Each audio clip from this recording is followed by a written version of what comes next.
Hello guys and welcome to my new video, and today we're going to be talking about Preservation Evoker in patch 10.07 because there's been some nerfs announced, there's been changes. We're going to be looking at everything to do with Preservation Evoker, looking at possible how are the changes going to impact their performance. We're going to be looking whether they're good changes or bad changes. So let's go and get started with some of the things that were announced a day ago. But what you're seeing right now is the Preservation Evoker nerfs that were announced again very recently. So you can see here there are quite a few big nerfs and there's quite a few like minor things. So temporal anomaly absorption value reduced by 20%. This is the big one. We'll talk about how big the impact is going to be.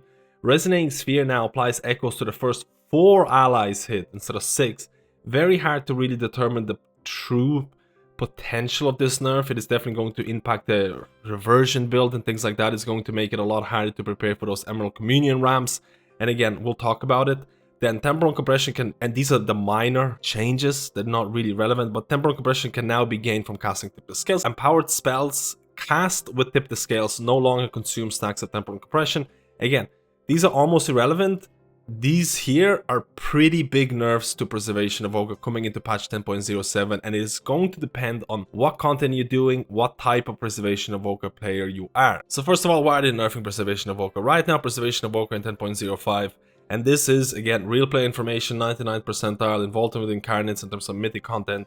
Preservation Evoker is head and shoulders ahead of everyone in terms of pure HPS, and again, they can be regarded as the best raid healers in terms of pure HPS throughput. They can also be regarded as one of the best, if not the best, Mythic Plus healers. So I think a lot of people, or everyone who doesn't play Preservation Evoker, are hoping for nerfs to Preservation Evoker. And I think Blizzard is kind of, they're trying to please everyone here. So why are they targeting Temporal Anomaly? Temporal Anomaly has been redesigned so many times since its inception in Dragonflight. If you remember in the previous patch, there were changes to the cooldown of Temporal Anomaly was increased significantly, but also they changed the delivery method in terms of how it will apply echoes with Resonating Sphere. And I think overall, even though the cooldown of Temporal Anomaly was increased in the last patch, I think the feeling or the absorptions that Temporal Anomaly was providing were quite good, and I think most of the people would agree that the change wasn't really that negative. So the nerf to the absorb value of Temporal Anomaly, we have to look in terms of how much value Temporal Anomaly might provide, and honestly it is dependent on the content you're doing and how much Temporal Anomaly you're spamming. For example, these are some random logs that are just kind of looking at the values of Temporal Anomaly. This is Mythic Razagate, you can see here, Reversion, Temporal Anomaly, Dream Bread. These are pretty popular in terms of abilities that are gonna make up a good portion of your overall healing. This is Mythic Kurok, this is an 8-minute fight. You can see here, there's a lot of consistent AoE damage happening to the whole raid, so Reversion tends to have a bigger portion of your overall healing. You can see Temporal Anomaly is doing around 14%. This is Heroic logs, this is Heroic Senart, and you can see here Temporal Anomaly is doing a lot of your healing, because I genuinely believe that the nerf to Temporal Anomaly's absorption is going to impact players who do normal content or normal raids, Heroic raids, because a lot of the times when there's not enough damage happening out there or you're just overhealing content, absorbs tend to have a higher portion of your overall healing. So I think this nerf is going to impact players who are doing lower end content more than anything. Generally, looking at the Temporal Anomaly values, you can say that they're, anywhere between 10% to 20% of your overall healing based on whether you're doing Heroic or Mythic content. So the 20% absorption value nerf, it's not the end of the world. I think it is something that Blizzard intended to do for a while, because they don't like how the kind of gameplay the Temporal Anomaly provides for other healers possibly. Other healers hate Preservation Evokers, at least if they have 2 of them in the raid and they're sniping all of their healing with the powerful absorbs that Temporal Anomaly provides. There's also been some redesigning in terms of the class tree specific to Preservation Evoker. You can see here that the Dragonic Legacy is now increasing your stamina by more, which is a nice boon to your Preservation Evoker. And then Foci of Life has also been redesigned, and it's interesting to see how they're going to fare when the patch is going to be released. On paper, I don't think the Temporal Anomaly absorption nerf is going to be all that impactful. Again, it's going to depend on which content you're doing and how much value the absorb is going to be for you. But generally speaking, the Resonating Sphere nerf in terms of the amount of echoes you're able to put out in raid situations, that is relatively hard to calculate, but I think it is. I think these nerfs, if they do end up going to live servers, will impact Preservation Evoker raid performance probably in a significant way, especially because your Temporal Anomaly or Resonating Sphere echo output is so dependent on how many reversions you're going to get, and a lot of people are running that reversion or echo build right now. In terms of Mythic Plus, I don't think these changes are going to be all that impactful, But if you're just someone who primarily raids as Preservation Evoker, I think there is some cause for concern. And just on the personal side, I do think a lot of people wanted Preservation Evoker to get nerfed because they're so far ahead in raid performance, they're doing so much HPS. Again, I was kind of expecting something like this, but the fact that they're nerfing not only the absorbed value of Temporal Anomaly, which again, I kind of agree with it, they're also nerfing the gameplay in terms of how many echoes you can put out, how do you set up your ramps for Emerald Communion. For example, your Emerald Communion ramps with these changes will be much more dependent on how you use stasis in order to get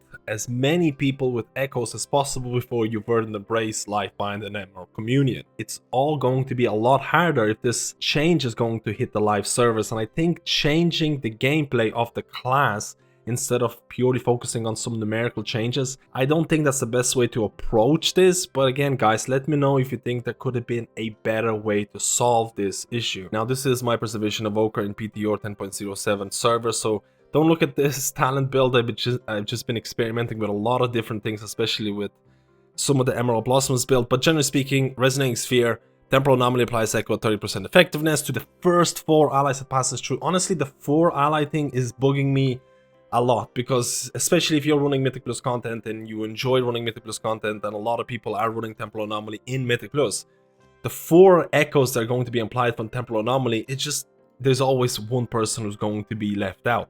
So for example, if you're just, again, we're gonna try and showcase this in a, let's imagine this is a Mythic Plus group, you see mobs, you see allies here, you press your Temporal Anomaly, and there's always going to be one person who doesn't have echoes, and you kind of have to apply echoes on them manually if you want to do that, for example, Emerald Communion ramp. Now, these are not the only changes that happen to Preservation Evoker. Ouroboros has been redesigned. Casting echoes increases the healing of your next Emerald Blossoms by 30%, stacking up to 5 times. And this was redesigned multiple times. And on top of that, there has been an additional buff to Fluttering Seedlings in terms of its healing. So let's go and look at our 10.07 Preservation Evoker PTR server. So they have redesigned a couple of talents. They did change Ouroboros, they did buff Fluttering Seedlings in terms of its healing. You kind of have to remember Fluttering Seedlings, Field of Dreams, Circle of Life.